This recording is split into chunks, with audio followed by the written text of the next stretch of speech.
Cette infirmière ne savait pas qu'il y avait une caméra, alors voilà ce qu'elle a fait.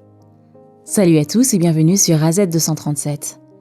Les hôpitaux ne sont pas exactement les endroits les plus joyeux où se trouver. En général, ils sont bondés, étouffants et solennels, avec des murs blancs et une cuisine qui n'est forcément la meilleure.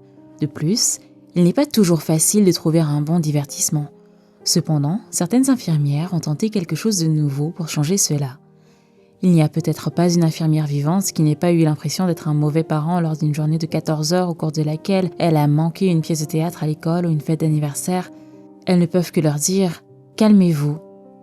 Regardons leur histoire. Mais avant de commencer, voici la question du jour. Je suis noire, je deviens rouge et je finis blanc. Qui suis-je? Donnez-nous votre réponse dans les commentaires. La réponse exacte vous sera donnée à la fin de la vidéo. N'hésitez pas à liker la vidéo pour nous encourager. Et si vous êtes nouveau sur la chaîne, abonnez-vous et activez la cloche de notification pour ne manquer aucune de nos prochaines vidéos. Si le métier d'infirmier peut vous imposer de sérieuses contraintes de temps à vous et à votre famille, c'est aussi une vocation qui fait appel à vos talents de parents et les améliore. Les héros de Willow Stein ne portent pas de cape, mais des blouses. Se rendre à l'hôpital n'est jamais une expérience agréable, surtout pour les enfants. Elle peut être décourageante pour les jeunes enfants qui ne comprennent pas complètement ce qui se passe ou pourquoi.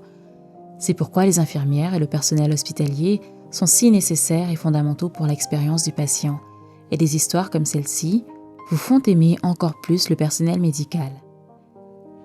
Slade Thompson, 5 ans, a été opéré des amygdales.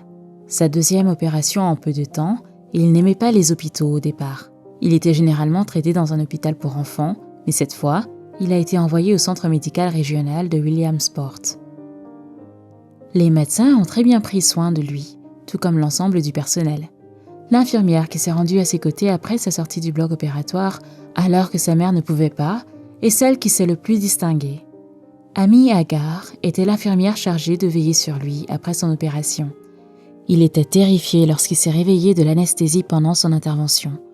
Lorsqu'il a découvert que sa mère n'était pas présente, Slade a fondu en larmes. Il a alors demandé à Hagar si elle voulait se blottir contre lui, ce qu'elle a fait sans hésiter, s'allongeant juste à côté de lui et l'enveloppant dans ses bras. Les enfants ne sortent généralement pas très heureux de l'anesthésie, a expliqué Hagar dans une interview, expliquant pourquoi elle a été si patiente avec Slade. La mère de Slade, Layla, attendait dans la salle d'attente la permission d'entrer et de rencontrer son fils. Lorsque les médecins sont sortis et lui ont dit qu'il était réveillé, elle est entrée dans sa chambre et son cœur a fondu. « J'aimerais que quelqu'un traite votre enfant comme vous le faites », a expliqué Layla. Elle a été émue aux larmes par les actes de Hagar, et ils ont apporté la présence de sa nouvelle infirmière préférée la prochaine fois qu'ils l'ont vue à son rendez-vous. « Ce petit homme a touché mon cœur, et les belles paroles et actions de sa maman m'ont fait venir les larmes aux yeux 2 fois maintenant. C'est pourquoi j'aime mon travail », a déclaré Hagar sur Instagram à côté d'une photo d'elle et de Slade. Depuis lors, le post de Hagar est devenu viral. Sa déclaration a été partagée des centaines de fois et a été couverte par la presse locale. Tout le monde sur les médias sociaux, y compris les commentaires sur Facebook, s'accorde à dire que le monde a besoin de plus de personnes comme Hagar. Le plus drôle dans cette histoire, c'est qu'il n'était même pas prévu qu'Hagar travaille le jour de l'opération de Slade. Elle était censée prendre un jour de congé, mais a été appelée parce que l'hôpital était complet.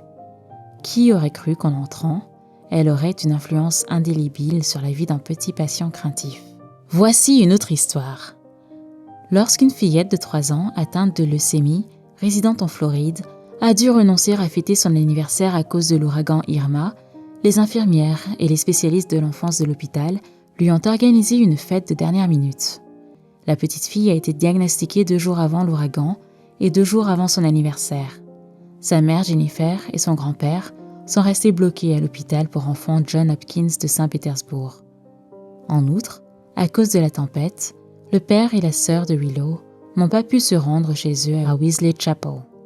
Je me suis dit, je ne sais pas combien de temps je vais pouvoir tenir, a déclaré Jennifer à CNN. Mon bébé a 3 ans et est atteint d'un cancer, et ma fille de 4 ans et mon mari sont à 1h30 de route dans un ouragan. Nous avons appris que Willow allait fêter son anniversaire à l'hôpital, alors nous nous y sommes préparés, a déclaré à Global News Kelly Boyle, spécialiste de la vie de l'enfant à l'hôpital John Hopkins All Children. Une partie de notre équipe consiste à normaliser la vie des enfants lorsqu'ils sont à l'hôpital, et c'est vraiment gênant pour les parents que leur enfant ait fête son anniversaire. Mais l'équipe était préparée. Avec les infirmières du service de Willow, Boyd et ses collègues ont commandé un gâteau, disposé des bannières et des décorations et emballé quelques cadeaux fournis par la communauté. Nous avons demandé à son grand-père quels étaient ses centres d'intérêt et il a dit qu'elle aimait les surgelés, ont expliqué les jeunes gens. Dans une vidéo de l'hôpital, on peut voir Willow déballer ses cadeaux et mettre ses doigts dans le glaçage de son gâteau d'anniversaire. On voyait qu'elle était excitée quand on est rentré, raconte Boyd. J'ai toujours voulu ça, a-t-elle dit après avoir ouvert chaque cadeau, et elle a foncé sur les gâteaux quand nous l'avons posé devant elle. Il va sans dire que Jennifer a été émue par les efforts du personnel de l'hôpital. Les infirmières ont été fantastiques, a-t-elle déclaré au site d'information. Le meilleur moment de la journée, selon Boyd, a été de voir la réaction de Jennifer qui alternait entre le sourire et les pleurs. Le but de ce genre d'événement est de permettre à Willow et à sa famille de profiter de l'enfant plutôt que du diagnostic. Son diagnostic n'était pas présent pendant les 10 minutes où nous étions là. Elle était simplement une enfant de 3 ans et tout le monde passait un bon moment, a déclaré M. Boyd. Voici une autre histoire. John Ron Killow, un joyeux infirmier de l'hôpital pour enfants de Saint-Luc, a fait quelque chose d'assez inspirant pour apporter un supplément de bonheur et de joie aux enfants au quotidien. Il divertit les patients avec une série de danses loufoques et bien chorégraphiées. On peut voir des sourires pratiquement partout où il va. Joe avoue aimer la danse et les enfants, et sa profession lui permet d'utiliser ses 2 talents. Ces spectacles sont populaires auprès des patients non avertis et de ceux qui restent pour une période prolongée. De temps en temps, il se lance dans des routines de danse à la Michael Jackson, et il n'est pas mal pour un infirmier. Il peut même montrer ses mouvements à des personnes physiquement capables et curieuses. Il est connu pour enseigner des chorégraphies en effectuant les mouvements avec eux, étape par étape. Le grand sourire de Joe et sa véritable excitation sont probablement les aspects les plus impressionnants de ses performances. Il ne semble pas le faire dans un autre but que de prendre plaisir à danser et à rendre les autres heureux. À l'occasion, il se produit aux côtés d'un couple de danseurs de soutien qui exécutent des chorégraphies alternatives distinctes. Joe avait l'habitude de garder ses talents de danseur secret, ne se produisant que pour un nombre limité de patients. Il ne voulait pas que ses patrons le sachent, car il avait peur des répercussions. Ces routines de danse ont finalement été découvertes par l'hôpital grâce à des enregistrements partagés par des patients sur les médias sociaux. Saint-Luc a alors contacté Joe et, étonnamment, a soutenu ses actions avec enthousiasme. Il lui a fait part de sa sincère gratitude pour cette aide. Joe a immédiatement été choisi pour jouer dans une publicité pour l'hôpital de Saint-Luc. Peu après, il est devenu une sorte de célébrité. Une publicité le montre en blouse entrant dans la chambre d'un patient avec une boombox à la main. Il appuie sur le bouton « Play » après avoir posé le gadget sur une table voisine et commence à faire sourire la petite fille avec sa danse insensée. Certains de ses patients sont en phase terminale et Joe admet ne pas être hésitant à leur présence. Il veut seulement rendre leur journée meilleure. La seule chose qui lui importe est de rendre les autres heureux. Il est élégamment au-dessus de l'humiliation. Dans un récent reportage d'Inside Edition, il parle ouvertement et directement à la caméra de son attitude et de son processus. C'est un opérateur sans faille qui met définitivement des sourires sur le visage de ses patients, y compris ceux qui sont en phase terminale et qui ne connaissent pas les jours meilleurs. Les autres hôpitaux ne présentent pas les mêmes carences que Saint-Luc. D'autres infirmières sont plus rigides et plus distinctes, mais ce n'est pas un hôpital typique et ce n'est pas un infirmier typique. L'infirmier Joe Rankello, en fait, rend le monde plus agréable, un sourire à la fois. On n'est jamais trop prudent, et faire vérifier ses résultats par une autre infirmière est un impératif essentiel. Les bébés et les enfants ne sont pas de petits adultes, et leur santé peut se détériorer rapidement. Dans cette fonction, vous n'avez pas qu'un seul patient. Les parents et les tuteurs de l'enfant deviennent des patients secondaires.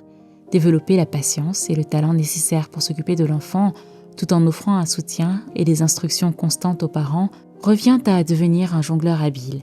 Ce n'est pas une blague. Il faut apprendre rapidement la patience, et l'infirmier ou l'infirmière de bloc compétent devient un maître dans cette technique. Bien qu'elle soit moins exigeante physiquement pour le corps, comme dans tout compromis, la collaboration est toujours vitale. Si vous avez le désir de travailler avec des enfants, si vous aimez enseigner, et si vous prenez vraiment le temps d'aider les enfants et les parents à comprendre le diagnostic et le traitement, plutôt que de leur remettre des documents dans les mains et de leur dire de lire ceci, Si vous pouvez concilier émotion et professionnalisme, et si vous vous épanouissez dans le souci du détail, vous êtes une personne spéciale qui devrait être fière de mettre ses compétences uniques en pratique. La rotation vers la pédiatrie m'oblige à reconsidérer ma gestion du temps, ma flexibilité, mon attention aux détails et mon attitude. Quelle est votre opinion au sujet de cette histoire? Dites-le nous dans les commentaires. Et maintenant, la réponse à la question du jour. Le charbon. Bravo à tous ceux qui ont trouvé la bonne réponse. Nous voici arrivés au terme de cette vidéo. Merci de l'avoir regardée jusqu'à la fin. Surtout, n'oubliez pas de la liker et la partager autour de vous. À très bientôt sur AZ237.